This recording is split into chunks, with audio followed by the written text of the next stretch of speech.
কাঁকরোল পাতার দুর্দান্ত স্বাদের রেসিপি, কম সময়ে হয়ে যাবে, গরম গরম ভাতে আর কিছুই লাগবে না এইভাবে করলে। কাঁকরোল পাতা যে অনেকেই চিনে না, আবার অনেকের এই পাতাটা খাওয়া যে যায় সেটাও অজানাই।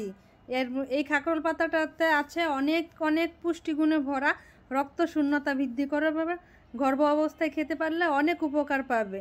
তার মধ্যে প্রথমে লাগছে আমার কাঁকরোল পাতাটাকে, শুধু পাতাটা নিয়েছি, ডগাটা নিইনি, ভালো করে ধুয়ে একদম চুকুমুকু স্টাইলের একদম বড় বড় করেই কেটে নিয়েছি, কোনো সমস্যা নেই। এর মধ্যে কিন্তু আমার লাগছে পেঁয়াজ।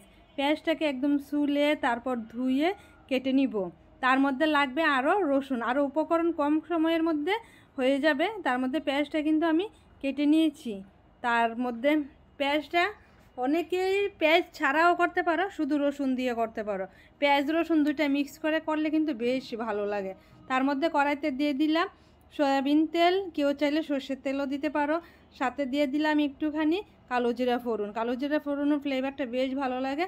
তার সাথে দিয়ে দিলাম ওই যে আগে থেকে কেটে ধুয়ে রাখা পেঁয়াজ কুচি। পেঁয়াজ কুচির সাথে দিয়ে দিলাম একটুখানি লঙ্কাটাও দিয়ে দিব।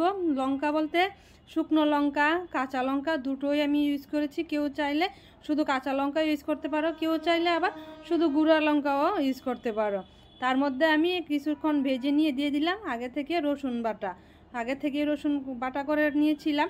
তার মধ্যে কিছুক্ষণ ভাজা হতে থাক, তার মধ্যে আমি করে নিব কাঁকরোল পাতাটা যে বেছে ধুয়ে কেটে রেখেছিলাম সেটাকে একটা মিক্সারে দিয়ে দিলাম।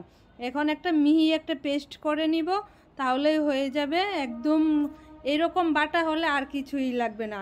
আর ভিডিওটা দেখতে দেখতে বলে যাও কে কোন জেলা থেকে আমার এই ভিডিওটা দেখছো, আমি যেন পরবর্তী ভিডিওতে ধন্যবাদ জানাতে পারি। জানিয়ে দেয় আগের ভিডিওতে যারা কমেন্ট করেছিল, সানজিস লাইফস্টাইল ঢাকা থেকে অসংখ্য ধন্যবাদ।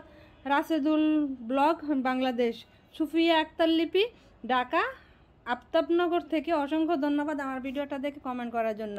ব্লেন্ডারে কিন্তু আমি পেস্ট করে নিয়েছি, এই যে একটা মিহি একটা পেস্ট আগে থেকে পেঁয়াজ যে ভেজে রেখেছিলাম সেই পেঁয়াজের সাথে দিয়ে দিলাম। দিয়ে এখন একটুখানি অল্প একটু হলুদের গুঁড়া না দিয়ে খেলে খাওয়া নাকি ঠিক না, সেই জন্য অল্প একটু হলুদের গুঁড়া, মরিচের গুঁড়া, লবণ দিয়ে একদম চুকুমুকু স্টাইলে আমি কিছুক্ষণ নেড়ে নিব, যেন কড়াই থেকে তেলটা সেরে এমনি নিচ থেকে যেন উল্টে আসে, আর যেন কোনো খুন্তি না লাগে আর কি। সেরকমভাবেই একদম পুরানো দিনের এইরকম একটা রেসিপি, কাঁকরোল পাতা দিয়ে গরম গরম ভাতে আর কিছুই লাগবে না।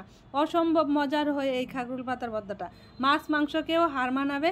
এইভাবে কে কে খেয়েছো বা খাওনি অবশ্যই জানাবে কিন্তু। গরম ভাতে যে কি মজা করে খেয়েছি। এইরকম ভর্তা হলে, কাঁকরোল পাতার এইরকম ভর্তা হলে 2 প্লেট ভাত একদম নিমিষেই শেষ হয়ে যাবে, সেই স্বাদ।